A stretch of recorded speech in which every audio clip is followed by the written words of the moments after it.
Bonjour et bienvenue sur votre chaîne Prépa Retraite, exclusivement consacrée au système de retraite en France. Durant les 2 épisodes précédents, nous avons étudié la retraite complémentaire de 9 des 10 caisses affiliées à la CNAF-PL. La 10e est la CPRN, la Caisse de prévoyance et de retraite des notaires. Nous l'aborderons au cours de cet épisode dédié aux offices notariaux. Dans ces offices travaillent ensemble des notaires, adhérents à la CPRN donc, des clercs et des employés, affiliés à la Caisse de retraite et prévoyance, des clercs et employés de notaires, voire des salariés relevant du régime général. La retraite de ces derniers ayant été traitée aux épisodes 4 à 9, nous nous concentrerons sur les 2 premiers groupes, en commençant par les notaires.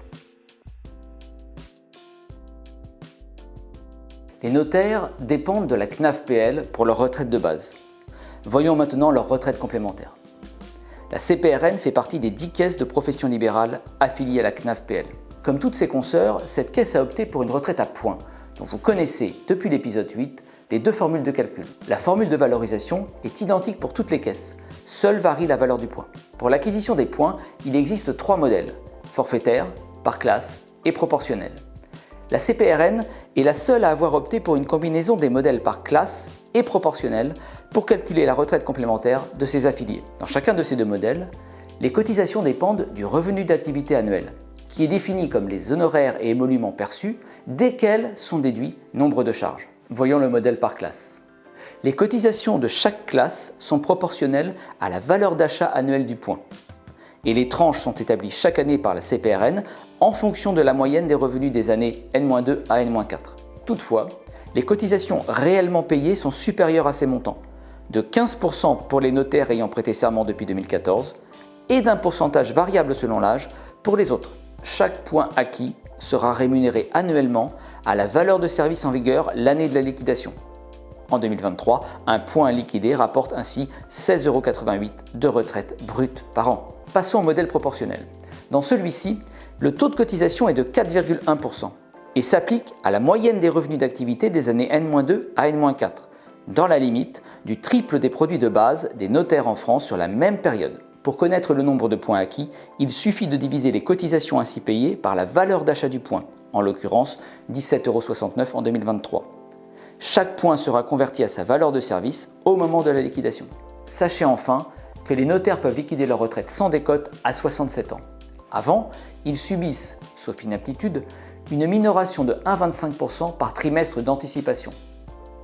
Au-delà, une majoration de 0,5% par trimestre supplémentaire leur est accordée jusqu'à 70 ans. Dans tous les cas, ils bénéficient d'une majoration de 30% par enfant à charge, de moins de 21 ans ou inapte au moment de leur liquidation. Ayant vu la situation des notaires, abordons celle de leurs clercs et employés, dont la réforme prévoit que ceux entrés en service à compter du 1er septembre 2023 seront affiliés au régime général et à l'Agirc-Arrco pour le risque vieillesse. Pour ceux recrutés avant cette date, l'affiliation à la CRPCEN demeure, alors étudiant ce régime.